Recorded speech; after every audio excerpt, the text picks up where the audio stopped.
एक तरफा प्यार। एक गांव में एक सोहेल नाम का लड़का रहता था। सोहेल की उम्र लगभग 18 साल हो रही थी। वह कॉलेज में ग्रेजुएशन यानी कि स्नातक की पढ़ाई कर रहे थे।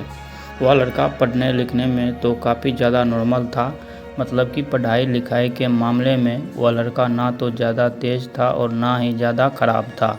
उसका रोल नंबर मतों की सोहेल का रोल नंबर अपनी कक्षा में हमेशा 3 या 4 नंबर पर होती थी। सोहेल पढ़ाई लिखाई के साथ साथ प्यार मोहब्बत वाली चीज़ों पर भी काफ़ी ज़्यादा विश्वास करता था। सोहेल चाहता था कि वह अपनी पूरी ज़िंदगी में किसी न किसी लड़की से प्यार करके ही शादी करेगा। जयपुर शुरुआत में ग्रेजुएशन में पढ़ाई कर रहा था तो प्रथम सेमेस्टर में उसी किसी प्रकार की कोई प्यार करने की हिम्मत नहीं लगी थी। लेकिन जैसे ही वह दूसरे सेमेस्टर में जाते हैं उसे एक लड़की में काफ़ी ज़्यादा सुंदरता देखने लगती है, लेकिन वह लड़की क्लास में हमेशा प्रथम नंबर पर आती थी। इसका मतलब है कि वह लड़की जिसका नाम नेहा थी यहाँ हमेशा क्लास में प्रथम आती थी और पढ़ाई लिखाई करने में सोहेल से भी काफ़ी ज़्यादा आगे था। पहले तो सोहेल अपने कॉलेज पर भी दिन नहीं जाया करता था, लेकिन जब से वह उस लड़की नेहा को देखा तो वह कॉलेज पर प्रतिदिन जाने के लिए बेहवस हो गया था। उसी लड़की से एक तरफा प्यार होने के कारण सोहेल कॉलेज प्रतिदिन और लगातार जाया करता था, जिससे कि उसकी पढ़ाई अच्छी होने लगी थी।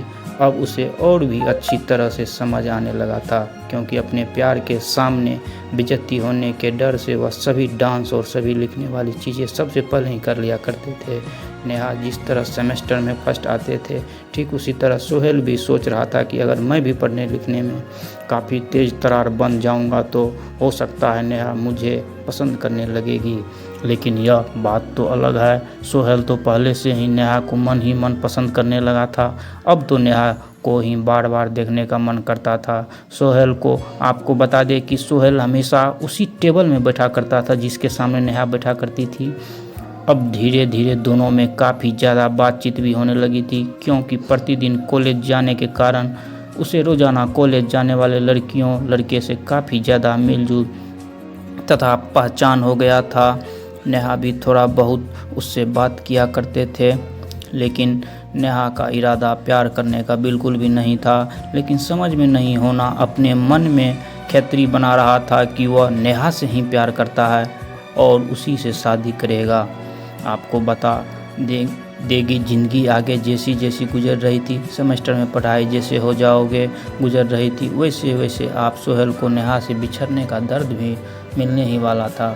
क्योंकि सोहेल नेहा से एक तरफा प्यार किया करता था, इसलिए मैं नेहा को सोहेल के प्यार के बारे में कुछ नया तो जानकारी भी नहीं थी। धीरे धीरे नेहा और सोहेल तथा सेमेस्टर के सभी लोग अंतिम सेमेस्टर मतलब कि 6 सेमेस्टर में पहुंच गए थे। अंतिम एग्ज़ाम होने वाली थी और सोहेल को काफ़ी ज़्यादा दर्द महसूस होने लगा था नेहा से बिछड़ने के। अब तो धीरे धीरे सोहेल का मन में बिल्कुल भी नहीं लगने लगा था, क्योंकि वह नेहा से बिल्कुल भी किसी भी हालात में बिछड़ने के लिए नहीं सोच रहा था। आपको बता देगी सोहेल धीरे धीरे अब तो रोने का जैसा हालात बना लिया था, क्योंकि अब तो उन्हें यह भी लग रहा था कि महज कुछ दिनों की बात है, कॉलेज बंद हो जाएंगे, सभी की छुट्टियां हो जाएगी, फिर अब कौन कॉलेज में नामांकन कर आएगा। तो सभी लोग अपने अपने घर जाकर अपने अपने शहर में ही पढ़ाई करने वाले थे। ऐसे में सोहेल काफ़ी ज़्यादा दुखी रहने लगा था। एक दिन जब सेमेस्टर 6 आखिरी एग्ज़ाम चल रहा था तो सभी लोगों को एक दूसरे से बिछड़ने का वक्त आने ही वाला था। उसी से पहले वह चाहता था कि वह नेहा से बात करे कि वह उससे प्यार करता है और उसका फ़ोन नंबर वगैरह लेकर उसे सब दिन के लिए बात करने के लिए तैयार करने के लिए बारे में सोच रहा था। उस दिन तो परीक्षा का आखिरी ही दिन था। उस दिन के बाद से अब कोई किसी को नहीं मिलने वाला था। जैसे ही सभी लोग अपने अपने घर जाने लगे थे तो सुमेर का घर काफ़ी ज़्यादा दूर था और नेहा का घर भी काफ़ी ज़्यादा दूर था। परीक्षा खत्म होते ही सभी लोग अपने अपने घर की तरफ चल पड़े थे। साथ साथ नेहा और सोहेल भी अपने घर की तरफ चल पड़े थे। वैसे तो पहले नेहा को लेने के लिए उसके पिताजी को ले जाया करते थे, लेकिन उस दिन एग्ज़ाम दूसरी पाली में चल रही थी और काफ़ी ज़्यादा शाम हो गया था। हो सकता है नेहा के पापा को किसी तरह का कोई काम हो और उसे लेने के लिए नहीं आया था। नेहा को इस बात की जानकारी बिल्कुल भी पहले से ही थी, इसीलिए वह अपने घर जाने के लिए बस तथा ट्रेन का बारे में पता करने के लिए स्टेशन तथा स्टेशन के बगल में बस अड्डे पर पहुंचने लगी थी। लेकिन सोहेल हमेशा से ही ट्रेन के माध्यम से ही अपना घर जाया करता था, क्योंकि कॉलेज से महज 3 स्टेशन ही होते थे उन्हें घर जाने के लिए, क्योंकि सोहेल का घर और कॉलेज मात्र 15 किलोमीटर की दूरी पर ही थी। लेकिन हम बस तथा ऑटो में किराया ज़्यादा होने के कारण वह हमेशा ट्रेन से ही सफ़र किया करता था। हमेशा की तरह उस दिन भी सोहेल अपना घर जाने के लिए रेलवे स्टेशन में जाकर ट्रेन का इंतज़ार कर रहा था।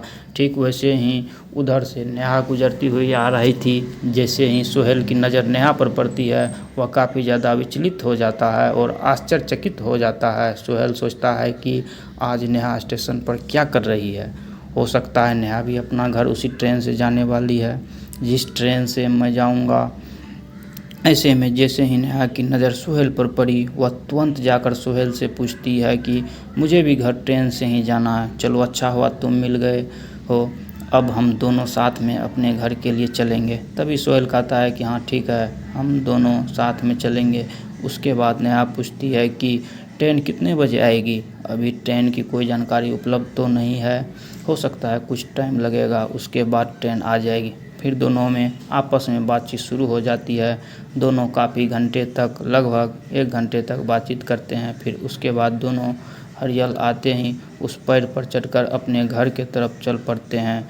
दोनों एक साथ एक ही सीट पर बैठते हैं। दोनों में काफ़ी मेल होने के कारण दोनों आपस में अपने मोबाइल नंबर शेयर कर लिए थे, ताकि बहुत समय किसी प्रकार की जानकारी शेयर करने के लिए उसे कठिनाइयों का सामना करना न पड़े। घर जाते ही उसके 1 दिन बाद दोनों आपस में बातचीत करने के लिए थे मोबाइल फ़ोन पर। दोनों में काफ़ी हाय ना अचिमिता हो गई थी। कॉलेज के बाद दोनों अपने घर में बोर हो रहा था। दोनों 5 जीत करके अपना अपना मन बहलाया करता था। ऐसे में धीरे धीरे दोनों में काफ़ी जगह प्यार हो गया था और सोहेल की अब तो उसके सपने वाली ज़िंदगी मिलने ही वाली थी, क्योंकि सोहेल के मन में जो चल रहा था, उसका एक तरफा प्यार जो उसके मन में चल रहा था, वह पूरा ही होने वाला था। बात करते करते 1 साल बीत जाने के बाद दोनों में काफ़ी ज़्यादा प्यार हो गया था। वह शादी करने के लिए राज़ी हो गई थी। तभी दोनों के घर वाले एक दूसरे से मिलते हैं और शादी की बात करते हैं। फिर शादी कर दोनों नेहा तथा सोहेल एक साथ खुश रहने लगते हैं। कैसा लगा आपको ये एक तरफा प्यार, कमेंट करके ज़रूर बताएं। नए हैं तो चैनल को सब्सक्राइब ज़रूर कर लें। इस टाइप का स्टोरी हम और बनाएंगे। धन्यवाद।